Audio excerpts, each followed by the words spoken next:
फार महत्वपूर्ण असं मी या कळचं जे पाखंडी मत आहे ते मी सांगणार आहे आणि त्याच्यावरती आपलं उत्तर काय आहे हे देखील आपण चर्चा करणार आहोत.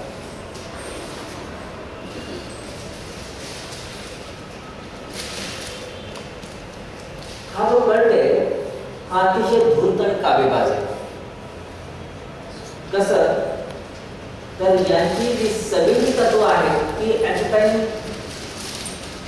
नवीन त्याच्याकडे येणाऱ्या व्यक्तीला ते कळू देत नाही.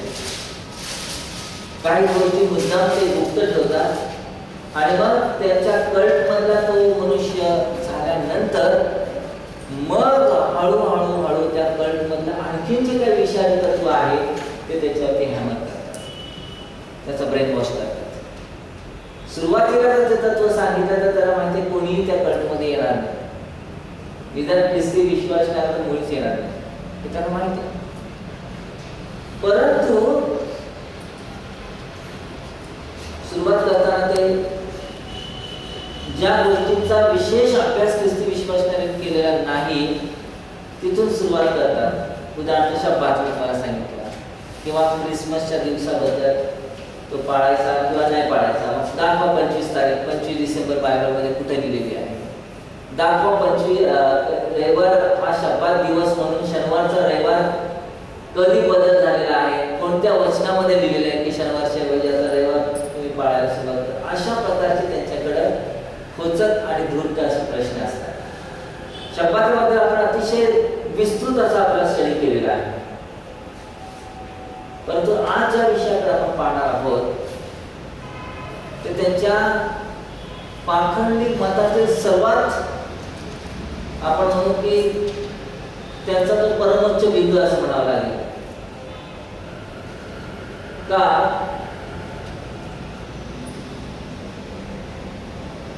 तो फायनल स्टेजला ते सांगतात की प्रभू येशू ख्रिस्त पृथ्वीवरती आलेला आहे. तो साऊथ कोरियामध्ये जन्मलेला आहे आणि त्याचं नाव आहे आन सांग हॉंग. म्हणजे ह्या चर्च ऑफ गॉडचा ज्याने स्थापना केलेली आहे त्या चर्च ऑफ गॉडचा फाउंडर हाच प्रभू येशू ख्रिस्त आहे.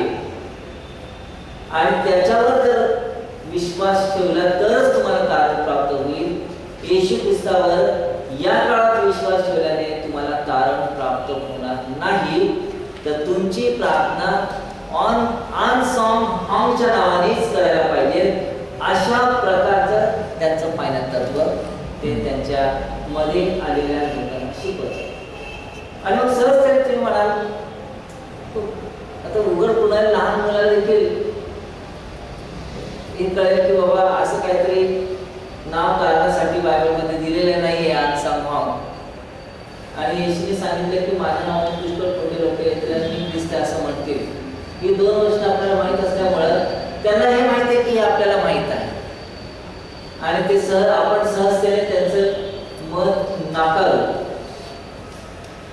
पण त्यासाठी त्याने अतिशय धूर्त काबेबाज आणि पवित्र वचन विपरीत करून त्यांनी अशी काही त्यांची चौकट बनवलेली आहे, असं काही त्यांचे आर्ग्युमेंट्स बनवलेले आहेत की एकदा का त्यांच्या कल्टमध्ये मनुष्य गेला की त्याला वाटतं हा हे सांगतं त्याच्यामध्ये तथ्य असं त्याला वाटू शकतं.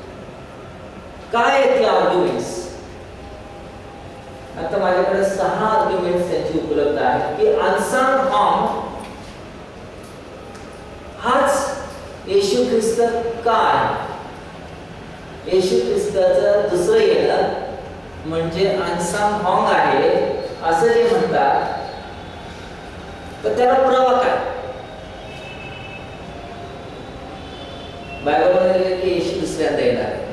ते म्हणतात बायबलमध्येच लिहिलेलं आहे की येशू दुसऱ्यांदा येणार आहे, त्याप्रमाणे आम्ही म्हणतो की येशू दुसऱ्यांदा आलेला आहे आणि त्याचं नाव हे आहे.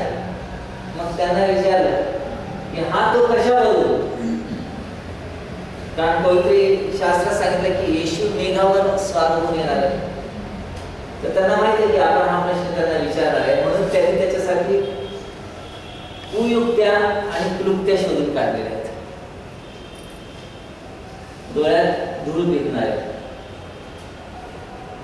आणि म्हणून काय त्यांच्या कुयुक्त्या आहेत, काय क्लुप्त्या त्यांनी शोधून काढल्या आहेत की त्यांचा जो फाउंडर आहे तोच येशू आहे असं जेव्हा ते म्हणतात, तेव्हा काय पुरावा ते जगाच्या पुढे आणू इच्छितात? तर त्याचे 6 आर्ग्युमेंट्स आहेत. त्या 6 आर्ग्युमेंट्सचे लिस्ट मी इकडे लिहिणार आहे.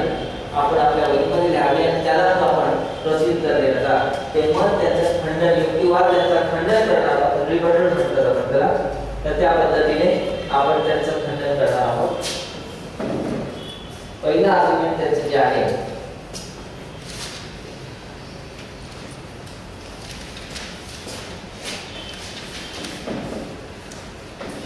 Cloud argument.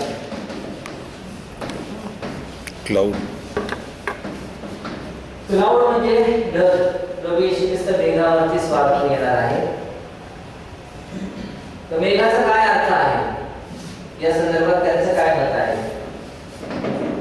त्याला क्लाउड आर्ग्युमेंट म्हणतात. दुसरं जे आहे the throne of David argument.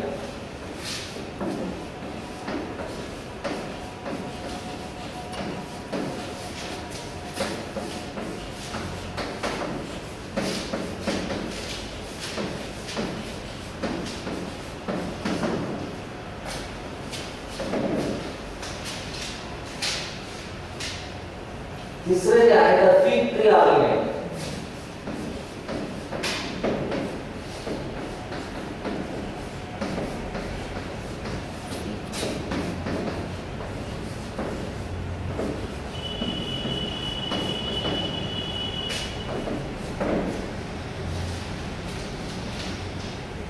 चौथा आहे द न्यू नेम आर्ग्युमेंट.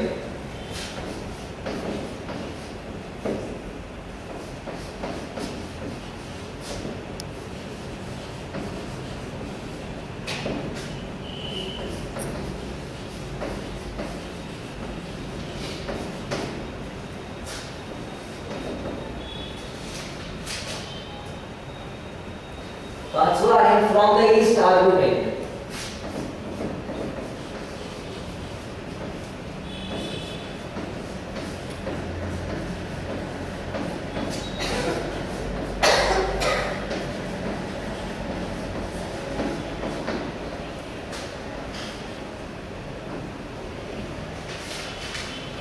आणि सहावा आहे मल्कीसेडेक आर्ग्युमेंट.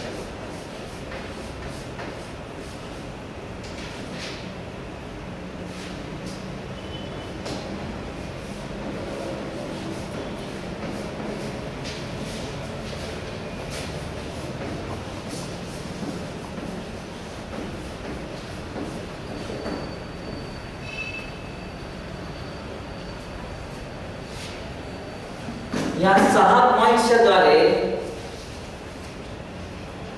ते अशा प्रकारे सिद्ध करण्याचा प्रयत्न करतात की त्यांचा जो संस्थापक आहे आन सॉंग हाम, साऊथ कोरियन हा मनुष्य आहे, दक्षिण कोरियाचा हा मनुष्य आहे, ज्याने world mission society church of गॉडची स्थापना केली आहे 1964. त्याची हिस्ट्री अशी की 1918 साली नॉर्मल मानवी देहात तो जन्मलेला आहे. 1947 साली त्याने सेवन्थ डे ॲडव्हेंटिस्ट मध्ये तो मेंबर झालेला आहे. 1948 साली त्याचा बॅप्टिझम झाला.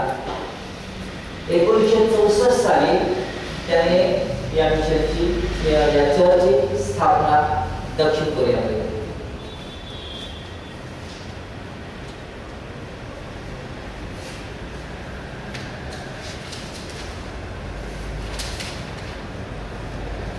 एकोणीसशे 85 साली हा मनुष्य मरण पावले आणि तरी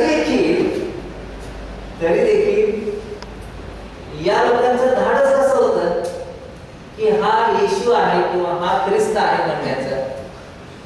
तर हे जे 6 त्यांचे पॉइंट्स हे धूर्त आणि कावेबाज अशा प्रकारचे हे पॉइंट्स त्यांनी जगाच्या पुढे आणण्याचा प्रयत्न केला.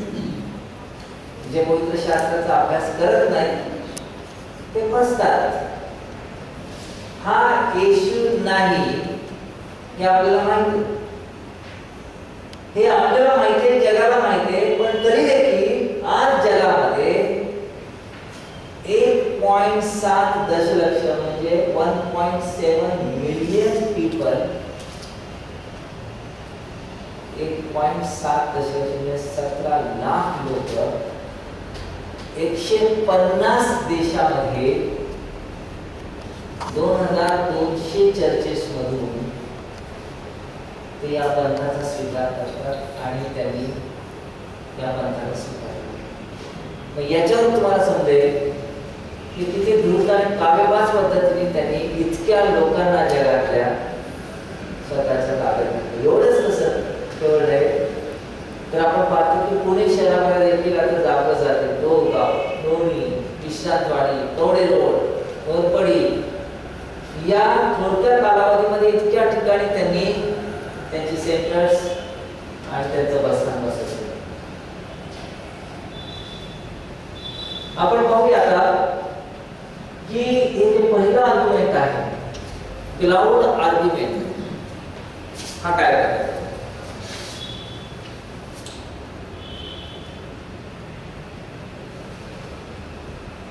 प्रेषित 1:11 वचन वाचतो.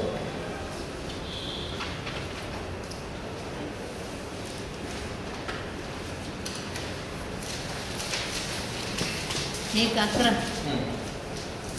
ते म्हणाले, अहो गालिलकरांनो, तुम्ही आकाशाकडे का पाहत उभे राहिला? हा जो येशू तुम्हापासून वर आकाशात घेतला गेला आहे तोच तुम्ही त्याला जसे आकाशात जाताना पाहिले तसाच येईल. आता पहा,